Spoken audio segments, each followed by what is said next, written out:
की तैयारी के लिए हम लोग जो रोज़ का डोज वाला सिलसिला कर रहे हैं, उसके तहत आज हम लोग देखेंगे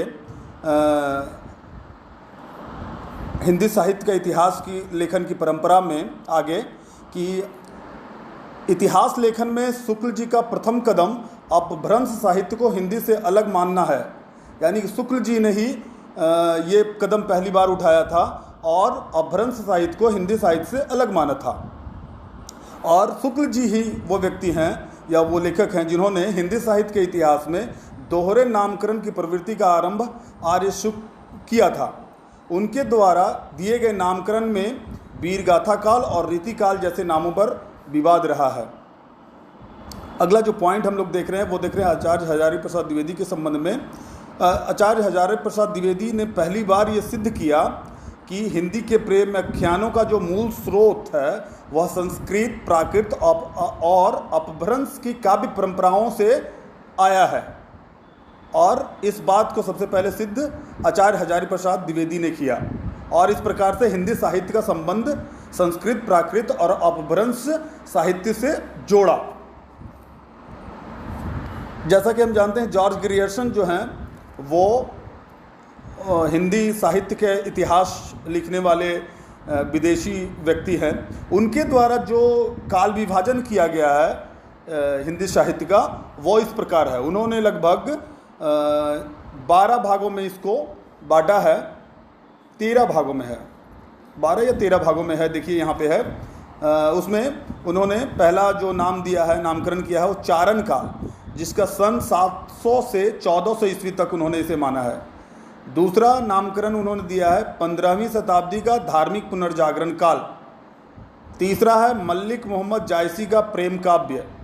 चौथा ब्रज का कृष्ण काव्य 1500 से 1800 ईस्वी।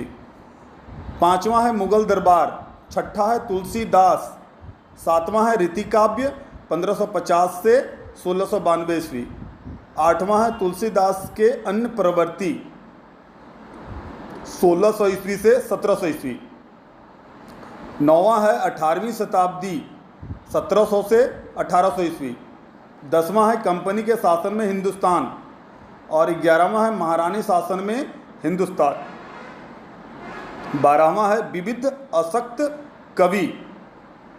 और ये 12 विभाजन और नामकरण जॉर्ज ग्रियर्सन ने अपने हिंदी साहित्य के इतिहास में किया है।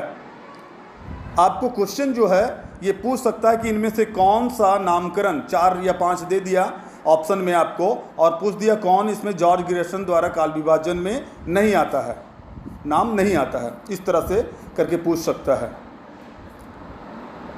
इसी प्रकार हम देखेंगे राम कुमार, डॉक्टर जो राम कुमार वर्मा हैं, उनके द्वारा काल विभाजन और नामकरण किस प्रकार किया गया है। उन्होंने 5 भागों में विभाजित किया है और उनका नामकरण किया है। पहला जो उन्होंने विभाजित करके लिखा है, नामकरण दिया है, वो है संधि काल संवत 750 से 1000 विक्रम संवत तक। सिद्ध और जैन साहित्य इसमें उन्होंने रखा है। दूसरा नामकरण जो उन्होंने दिया है चारण काल, डिंगल साहित्य भी इसको कहा है, 1000 से 1375 विक्रम संवत। भक्ति काल 1375 से 1700 विक्रम संवत। रीतिकाल 1700 से 1900 विक्रम संवत। आधुनिक काल 1900 से अब तक।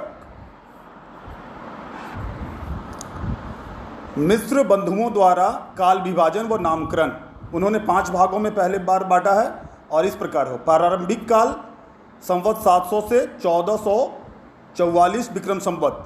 और इस प्रारंभिक काल को उन्होंने 2 भागों में फिर विभाजन कर दिया है। पूर्व प्रारंभिक काल 700 से 1343 विक्रम संवत और उत्तर आरंभिक काल 1343 से 1444 विक्रम संवत। दूसरा है माध्यमिक काल संवत 1445 से 1680 विक्रम संवत। इसको भी उन्होंने 2 भाग में फिर विभाजित कर दिया है। पूर्व माध्यमिक काल 1445 से 1560 विक्रम संवत। उत्तर माध्यमिक काल 1560 से 1680 विक्रम संवत। तीसरा जो विभाजन उन्होंने किया अलंकृत काल नामकरण दिया है संवत 1681 से 1889 विक्रम संवत। इसे भी 2 भागों में बांटा है। पूर्वालंकृत काल 1681 संवत से 1790 विक्रम संवत तक। उत्तरालंकृत काल संवत 1791 से 1889 विक्रम संवत। चौथा जो काल विभाजन और नामकरण है वो है परिवर्तन काल संवत 1890 से 1925 विक्रम संवत तक। और पांचवा विभाजन और नामकरण है वर्तमान काल संवत 1926 से अब तक। इसी को द्वितीय आधार पर उन्होंने बांटा है और इस नामकरण जो उन्होंने किया है वो इस प्रकार है: प्रारंभिक हिंदी, माध्यमिक हिंदी, अलंकृत हिंदी, अज्ञात काल और परिवर्तन कालिक हिंदी, वर्तमान कालिक हिंदी और नूतन कालिक हिंदी। इसका जो संवत दिया उन्होंने, काल विभाजन जो किया है वो प्रारंभिक हिंदी 700 से 1444 विक्रम संवत, माध्यमिक हिंदी 1445 से 1680 विक्रम संवत, अलंकृत हिंदी 1681 से 1889 विक्रम संवत, अज्ञात काल इसके अंतर्गत उत्तरालंकृत काल एवं परिवर्तन काल के उन कवियों का आकारादि क्रम से विवरण है जिनका निश्चित काल ज्ञात नहीं है। परिवर्तन कालिक हिंदी में इन्होंने संवत 1880 से 1925 विक्रम संवत 1880 से 1925 विक्रम संवत को रखा है और वर्तमान कालिक हिंदी में संवत 1926 से 1945 तक के विक्रम संवत को रखा है और नूतन कालिक हिंदी उसके बाद के हिंदी को रखा है। इस प्रकार मिश्र बंधुओं का काल विभाजन है और वो दो आधारों पर है, जैसा कि अभी हमने देखा। आपको क्वेश्चन इसी तरह से पूछा जा सकता है कि मिश्र बंधुओं का प्रारंभिक काल कब से कब तक है, उसी तरह से मिश्र बंधुओं का प्रारंभिक हिंदी का विभाजन कब से कब तक है, या इनमें से कौन मिश्र बंधुओं का काल विभाजन और नामकरण है। इस तरह का क्वेश्चन पूछे जा सकते हैं। अगला पॉइंट है गोविंद त्रिगुणायत, डॉक्टर उदय नारायण तिवारी, डॉक्टर महेंद्र नाथ दुबे आदि विद्वानों ने भाषा की दृष्टि से काल विभाजन किया है जो इस प्रकार है। उन्होंने इसको 4 भागों में बांटा है।